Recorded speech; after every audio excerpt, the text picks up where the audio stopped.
From Fox 55 Sports, this is The Locker Room.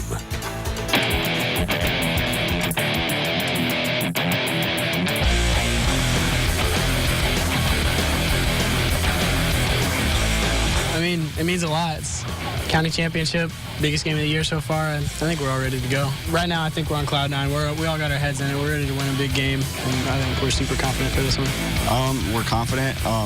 We just don't want to be too overconfident or cocky. We just need to go into it knowing that if we play our game, we should win this game. You don't win the conference without winning this game because, you know, you have Woodland, who right now is undefeated in the conference, and my feeling is they will be until they get to us, and they're a very good football team as well, and you got to win if you're going to have an opportunity. So if we want an opportunity to win the conference again, we have to win on Friday night, and South Adams is saying the same thing.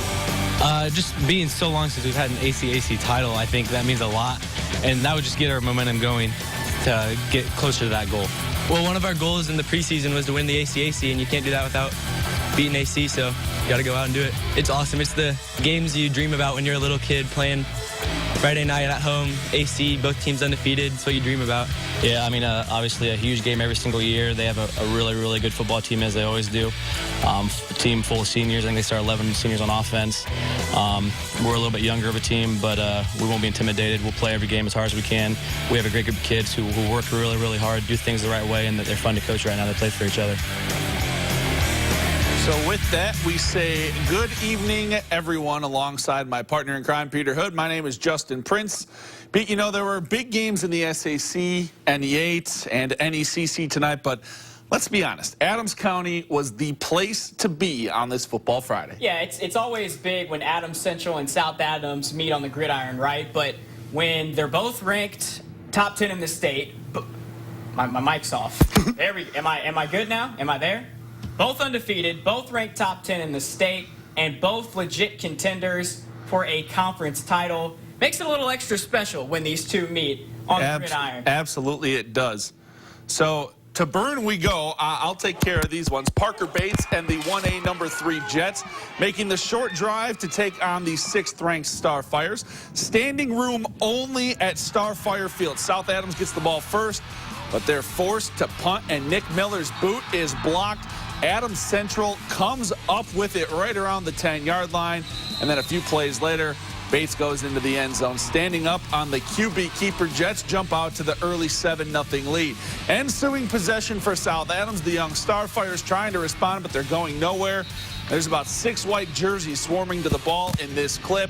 Adams Central gets it back. They go right down the field, and it's Jalen Hammond stretching to get across the goal line.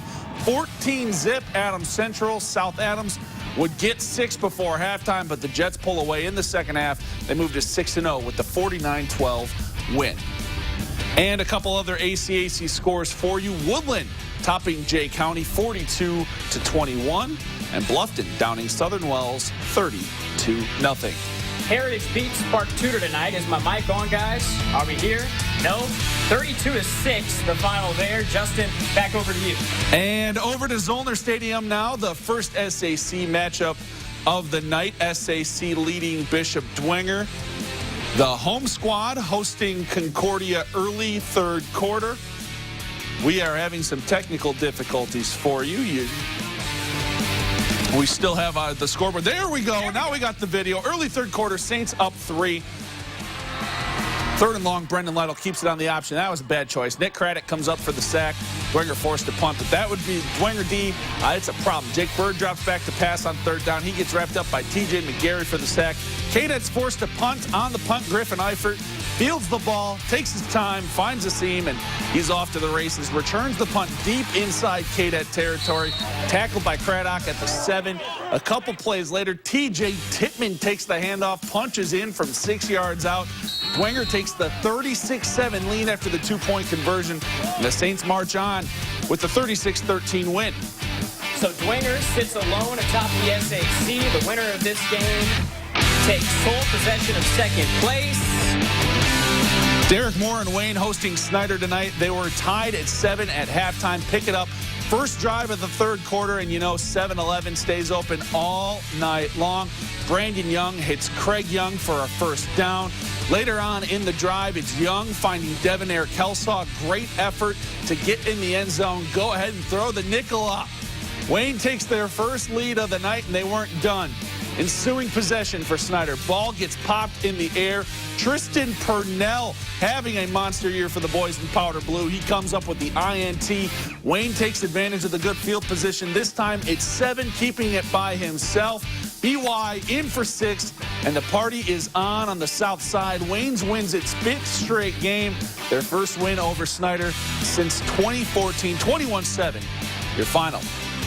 Over to Spooler Stadium. You guys get a lot of me tonight. Jordan Presley and Bishop Lures paying Northrop a visit. Am I on? Second quarter, Lures up a score, looking for more. Norman Kanapke drops back, passes over the middle, and it's picked off by Mason Thompson. He returns it down inside Lures territory.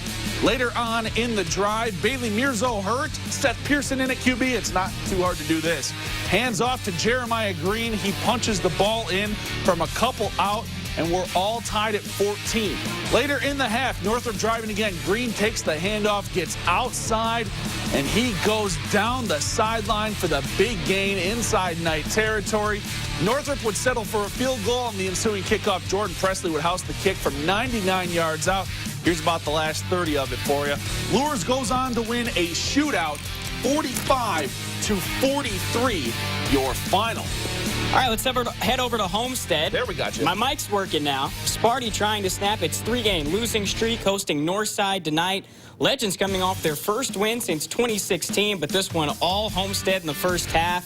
Alex Holiday Robinson gets stuck. Ball comes free. Cole Etchison there to scoop it, and there are no white jerseys in front of him. Scoop and score puts Homestead up 20, and that defense wasn't done either. Later in the second quarter, Cam Rogers gets to Ronald Collins in the end zone, put 2 more on the board for Homestead.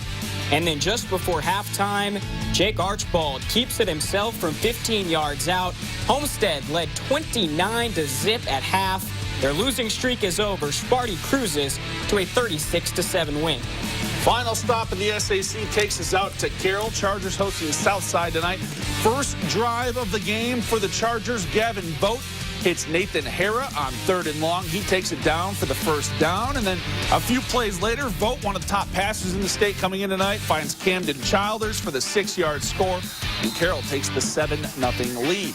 Vogt not the only one up near the top of the state leaderboards. However, Childers ranks 2nd in receiving coming into the game, adding on to it tonight. Vogt hits him here for the 43-yard touchdown score. Childers, 3 grabs, 76-yard, 2 tutties. Vogt throws for 206 and 5. Carroll blows by Southside, 52-6, your final. Hey, big one in the NE8 tonight. Columbia City, NE8, Columbia City taking on New Haven, and those CC students were loud inside the birdcage. Pick it up late in the second quarter.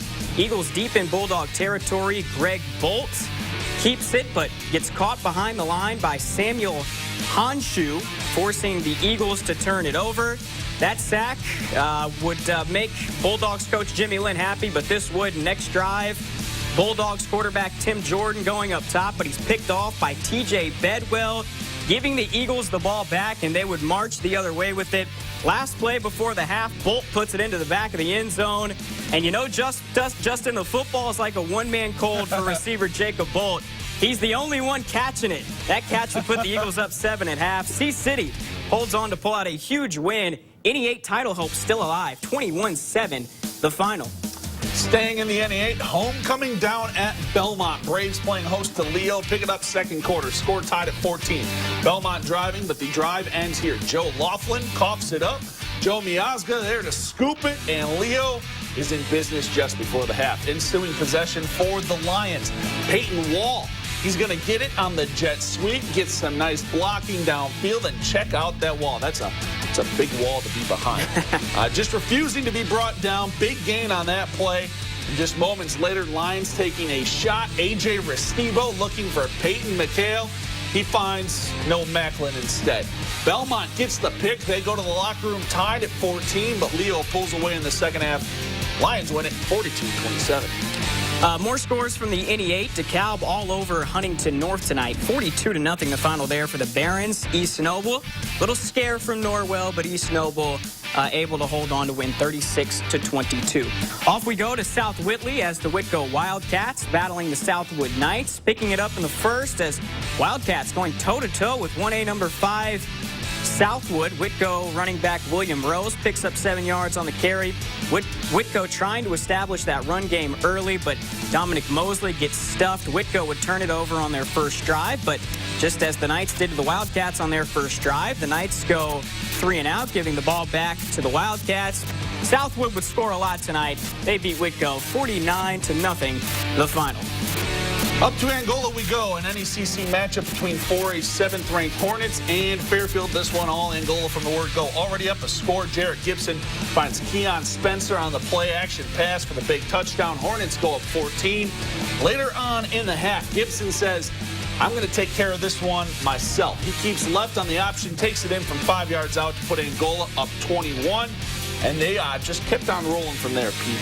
Second quarter, Gibson, he's going to hand off to Joel McCurdy here on the jet sweep, and McCurdy turns on the Jets. Making it look it from 28 yards out. Angola stays unbeaten. 70-0, your final. More scores from the NECC. West Noble 35, Garrett 15 tonight. Central Noble and Lakeland in a shootout. It's the Cougars who hold on 48-41 in double overtime. More NECC scores. Churubusco topping Fremont 36-8. That game tied 8-8 at half. Good effort by Fremont tonight. Eastside winners 38-13 over Prairie Heights. We head back to the Three Rivers. Wabash beats Peru tonight 35-21. Your final there. Tippecanoe Valley, they beat Manchester by a final of 46-25. And in the Northern Lakes Conference, Warsaw shuts out Goshen 35-0. Bart Curtis and his Tigers rolling 5-1. How about it?